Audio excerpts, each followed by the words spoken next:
கடந்த ஒரு ஒரு 10-15 நாட்களுக்கு முன்னதாக பெட்ரோல், டீசல் மீதான அந்த கலால் வரிய மத்திய அரசாங்கம், பாரத பிரதமர் மோடிஜி அவர்கள் குறைச்சிருந்தாங்க. சுத்தமாவே நீக்கிட்டாங்கன்னு சொல்லலாம். இதனால பெட்ரோல் விலை, டீசல் விலை குறையலாம் அப்படின்னு நம்ம பேசியிருந்தோம். ஆனா, இதையும் விமர்சிக்கக்கூடிய சில தற்குறிகள், அறிவுஜீவிகள் அவங்கலாம் விமர்சிச்சிருந்தாங்க. எப்படி குறையும் அப்படின்லாம். இன்னைக்கு பார்த்தா நமக்கு அது குறைஞ்சிருக்கு. கிட்டத்தட்ட ₹17.19 டீசலில் மட்டும் விலை குறைஞ்சிருக்கு. நம்ம எல்லாருக்குமே தெளிவாக தெரியும், சர்வதேச அளவில் இன்றைக்கு ஒரு பதற்றமான ஒரு சூழல் நிகழ்ந்துகிட்டு இருக்கு. பதற்றமான சூழல் எல்லா நாடுகள்லையுமே பிரதிபலிக்குது. பிலிப்பைன்ஸில் கிட்டத்தட்ட ஒரு முழு ஊரடங்கு போல ஒரு சூழலே உண்டாகிருக்குது. மற்ற நாடுகளில் அமெரிக்காவிலேயே இந்த பெட்ரோல், டீசல், எல்பிஜி கேஸ் போன்ற எரிபொருட்களுக்கான விலை 20% உயர்ந்திருக்கு. ஐரோப்பிய நாடுகளில் இந்த விலை 30% மேலே உயர்ந்திருக்கு. நம்முடைய ஆசிய நாடுகளில், பக்கத்தில் உள்ள பாகிஸ்தான், இந்த மாதிரி நாடுகளில் கூட 50% வரைக்குமே பெட்ரோல், டீசல், எல்பிஜி விலை உயர்ந்திருக்கு.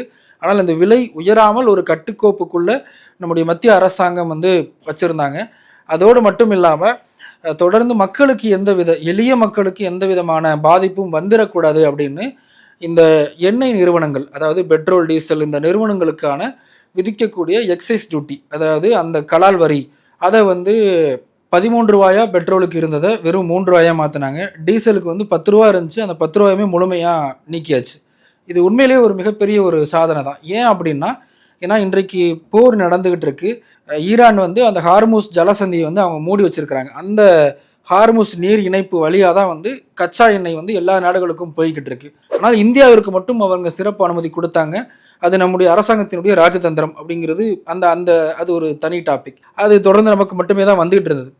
ஆக இந்த கச்சா எண்ணெய் மூலமாக தான் நமக்கு பெட்ரோல் தயாரிக்கிறது, டீசல் தயாரிக்கிறது, எல்பிஜி, இப்படி பல்வேறு விதமான எரிபொருள் தயாரிச்சுக்கிட்டு வர்றாங்க. இப்படிப்பட்ட இந்த மோசமான ஒரு சூழலில் கூட விலைவாசி உயராமல் இன்றைக்கு விலையை குறைத்திருக்கிறாங்க. அதாவது மார்ச் மாதத்தில் ₹109 சில்லறை இந்த மாதிரி ஒரு விலை இருந்தது 1 லிட்டர் டீசல் அப்படிங்கிறது.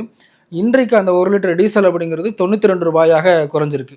அதாவது ₹17 கொஞ்சம் அதிகமான ஒரு விலை குறைஞ்சிருக்கு. இந்த விலை குறைப்பு அப்படிங்கிறது உடனடியாக நேரடியாக நம்முடைய அன்றாட வாழ்க்கையில் ஒரு பெரிய தாக்கத்தை உண்டாக்கும். அதாவது நம்முடைய பயன்படுத்தக்கூடிய காய்கறி, இது மாதிரியான பொருட்களுடைய விலைவாசி குறையும். போக்குவரத்து, இந்த லாஜிஸ்டிக்ஸ், சரக்கு, அதற்கான கட்டணங்கள், இது எல்லாமே குறையிறதுக்கான வாய்ப்பு இருக்குது. ஆக விலைவாசி குறைவதனால மக்களுடைய வாங்கும் சக்தி அதிகரிக்கும். உலக நாடுகளே திணறிக்கிட்டு இருக்கக்கூடிய சூழலில் மிகச்சிறப்பாக நம்முடைய பாரத தேசம் உலகத்திற்கே, சர்வதேசத்திற்கே வழிகாட்டக்கூடிய ஒரு முயற்சியாக, அதில் ஒரு சாதனையின் ஒரு புள்ளியாக இன்றைக்கு இந்த டீசல் விலை அதிரடியாக குறைக்கப்பட்டதை நம்ம எல்லாருமே ஒரு மகிழ்ச்சியான செய்தியாகவே எடுத்துக்கலாம்.